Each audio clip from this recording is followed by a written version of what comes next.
Sans sécurité, vous ne pouvez pas parler de développement. Alors, nous vivons dans un contexte extrêmement délétère du point de vue sécuritaire.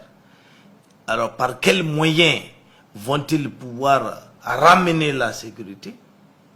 Comment le feront-ils au moment où la France a suspendu sa coopération militaire avec l'armée, avec le Mali? Comment ramèneront-ils la sécurité au moment où les aides internationales sont suspendues? C'est vraiment une gageure. Ce n'est pas du tout facile.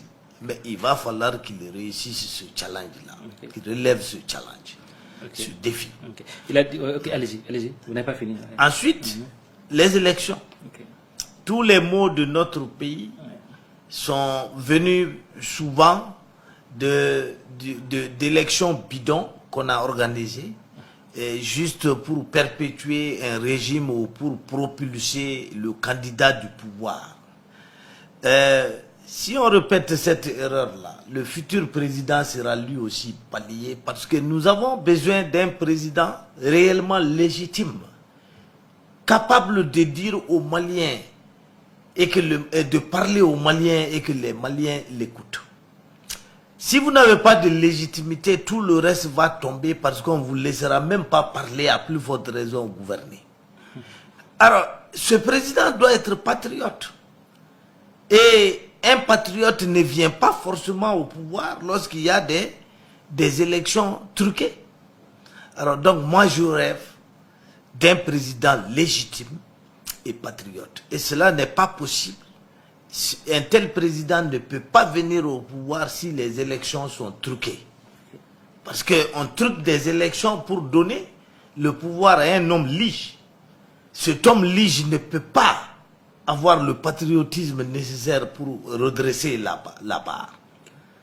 Alors donc moi je crois que nous devons nous battre pour encourager le nouveau pouvoir à aller réellement dans le sens du peuple, dans le sens de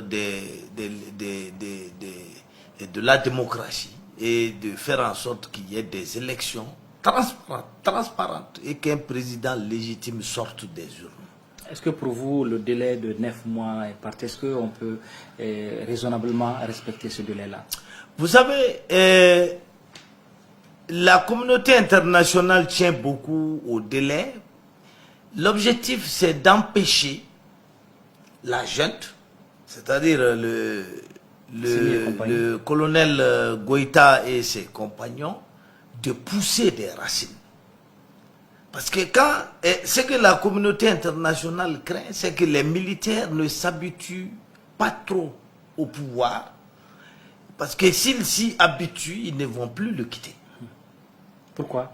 Ils ne vont plus le quitter parce que le pouvoir est très doux. Ne l'oubliez pas. La marmite, hein?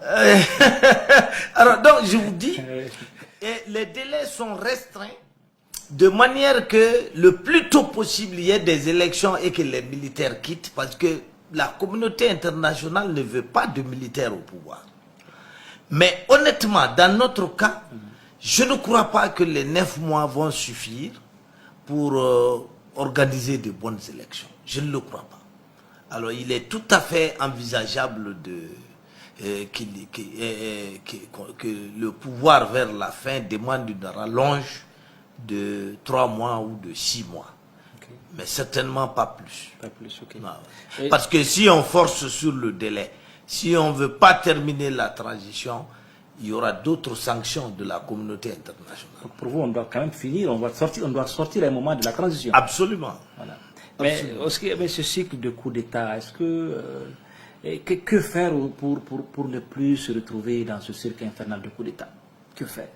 Les coups d'État sont la sanction de la mauvaise gouvernance. Tant qu'il y aura mauvaise gouvernance, il y aura coup d'État. Et je vais vous dire, si le président est légitime, c'est-à-dire si le président est élu réellement par les Maliens. Le cas a été élu à 77%. Non, je ne souhaite pas particulariser le débat. Je souhaite qu'une armée qui a l'habitude de perpétrer des coups d'État et de diriger le pays. Mais aujourd'hui, l'armée n'arrive pas à gouverner. Oui. Parce que la bonne dame est très très légitime et supportée par le peuple. Mais pourquoi le peuple va supporter le dirigeant? Pourquoi la légitimité est une denrée qu'il faut entretenir. La légitimité ne peut se perpétuer que par la bonne gouvernance.